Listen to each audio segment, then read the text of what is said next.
মেঘালয়ৰ কয়লা খনি বিস্ফোৰণত নিহতৰ সংখ্যা 18 জনলৈ বৃদ্ধি। ঘটনাস্থলীৰ পৰা এই পৰ্যন্ত 18 জন শ্ৰমিকৰ মৃতদেহ উদ্ধাৰ কৰা হৈছে। নিহত শ্ৰমিকৰ অধিকাংশই অসমৰ বুলি সন্দেহ কৰা হৈছে। নিহত শ্ৰমিকৰ সংখ্যা আৰু বৃদ্ধি পোৱাৰ আশংকা কৰা হৈছে। কয়লা খনিত নিহত 3 শ্ৰমিকৰ পৰিচয় উদ্ধাৰ কৰা হৈছে। কয়লা খনিত প্ৰাণ গ'ল কাটিগড়াৰ 2 ভাতৃৰ। নিহত 2 ভাতৃ আনোৱাৰ হুছেইন আৰু দিলদাৰ হুছেইন।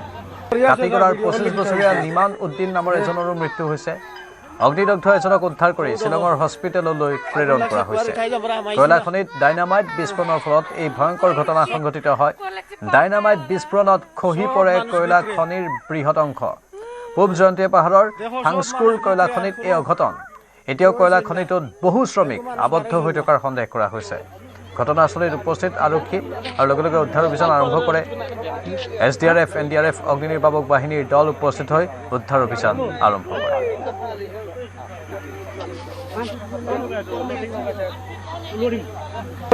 ভিডিও কৰলে কি হয়েছে হ্যাঁ ও দেখো আগুন লাগছে কুয়াৰ উঠাই যাব আমাইছি না ইয়াৰ মাজতে আহিছে এক গুৰুত্বপূৰ্ণ খবৰ। মেঘালয়ৰ কয়লা খনি বিস্ফোৰণৰ তদন্ত ঘোষণা কৰা হৈছে। তদন্ত ঘোষণা মেঘালয়ৰ মুখ্যমন্ত্ৰী কনৰাড চাংমাৰ। অভিযুক্তৰ বিৰুদ্ধে লোৱা হ'ব কঠোৰ ব্যৱস্থা। শ্ৰমিকৰ জীৱনৰ লগত হেতালি খেলা কাকোকেই ৰেহাই দিয়া নহ'ব। অবৈধ কয়লা খনন কাৰ্যৰ বিৰুদ্ধে মেঘালয়ৰ মুখ্যমন্ত্ৰীৰ এই সকিয়নি। ঘটনা সন্দৰ্ভত আৰক্ষীৰ নিজাববীয়া গোচৰ ৰুজু। 14/2026 নম্বৰত গোচৰ ৰুজু কৰি তদন্ত আৰম্ভ। BNSৰ 105, 118(2), 3, 5 ধাৰা সন্নিৱিষ্ট কৰা হৈছে। কয়লা খনি বিস্ফোৰণত নিহতৰ পৰিয়াললৈ মুখ্যমন্ত্ৰী কনৰাড চাংমাৰ সমবেদনা জ্ঞাপন।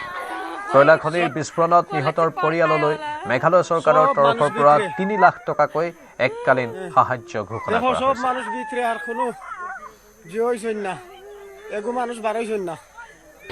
We had a very tragic incident that took place in East Jaintia Hills, where a dynamite explosion had occurred at an illegal coal mine in Minsingot, Thangsko area in East Jaintia Hills.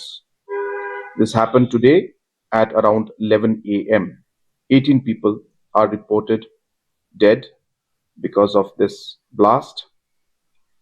One person is injured and has been shifted to the Yalong Civil Hospital.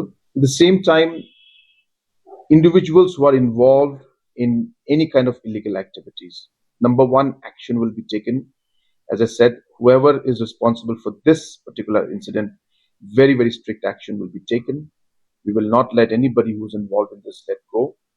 But at the same time, as I said, that with the starting of scientific mining, it is expected that all our miners will apply for the mining. Now the option is there.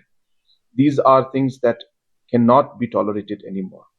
So therefore, we will take action against all those who are involved, and at the same time, urge all who are involved in any kind of mining activity that scientific mining is now open, and they should not, I repeat, they should not engage in any more of any kind of illegal activities which endangers life. We are waiting for further report that comes in, and based on that, I will be in regular touch with the press. আৰু মেঘালয়ৰ কয়লা খনিত নিহতৰ পৰিয়াললৈ প্ৰধানমন্ত্ৰীৰ সাহায্য ঘোষণা। নিহতৰ পৰিয়াললৈ প্ৰধানমন্ত্ৰী ৰাষ্ট্ৰীয় সাহায্য নিধিৰ তৰফৰ পৰা 2 লাখ টকাকৈ ঘোষণা। আহতলৈ 50,000 টকাকৈ সাহায্য ঘোষণা প্ৰধানমন্ত্ৰীৰ। মেঘালয়ৰ ট্ৰেজেডিক লৈ শোক প্ৰকাশ প্ৰধানমন্ত্ৰী নৰেন্দ্ৰ মোদীৰ।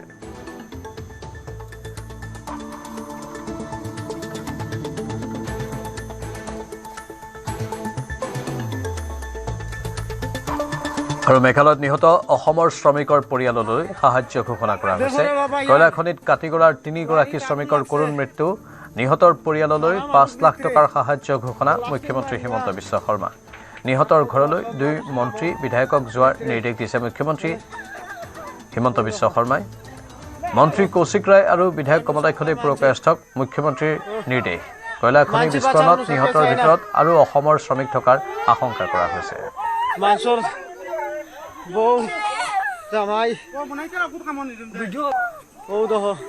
কাটিগড়া সমষ্টিৰ 3 গৰাকী অসমৰ শ্ৰমিকৰ নাম আমি পাইছোঁ। আমাৰ বিধায়ক কমলাক্ষ দে পুৰকায়স্থক মই তিনিওগৰাকী শ্ৰমিকৰ ঘৰলৈ যাব অনুৰোধ কৰিছোঁ।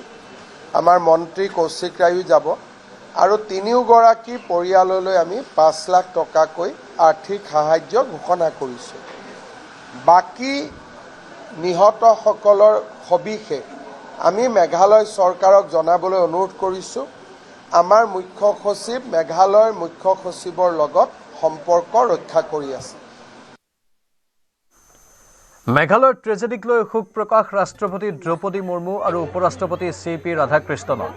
নিহতৰ পৰিয়াললৈ ৰাষ্ট্ৰপতি তথা উপৰাষ্ট্ৰপতিয়ে ছ'চিয়েল মিডিয়া X মাধ্যমযোগে জ্ঞাপন কৰিলে সমবেদনা।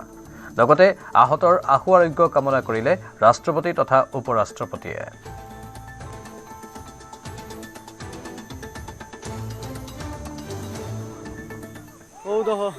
মেঘালয় ট্ৰেজেডিক লৈ উদ্বিগ্নতা প্ৰকাশ কেন্দ্ৰীয় কয়লা আৰু খনি মন্ত্ৰী জি কিষাণ ৰেড্ডীৰ। ঘটনা সন্দৰ্ভত মেঘালয় চৰকাৰৰে যোগাযোগত আছে কেন্দ্ৰীয় মন্ত্ৰীগৰাকী। উদ্ধাৰ অভিযান সন্দৰ্ভত মেঘালয় চৰকাৰৰ পৰা বুজ লৈছে কেন্দ্ৰীয় মন্ত্ৰী জি কিষাণ ৰেড্ডীয়ে। লগতে অনাগত দিনত এনেধৰণৰ ঘটনাৰ পুনৰাবৃত্তি যাতে নহয় তাৰ বাবে ব্যৱস্থা লোৱাৰ নিৰ্দেশ দিছে বিভাগীয় মন্ত্ৰীগৰাকীয়ে।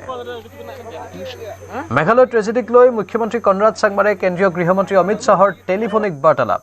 উদ্ধাৰ অভিযানত কেন্দ্ৰীয় চৰকাৰে পৰ্যাপ্ত সহায় কৰাৰ আশ্বাস কেন্দ্ৰীয় গৃহমন্ত্ৰী অমিত শ্বাহৰ।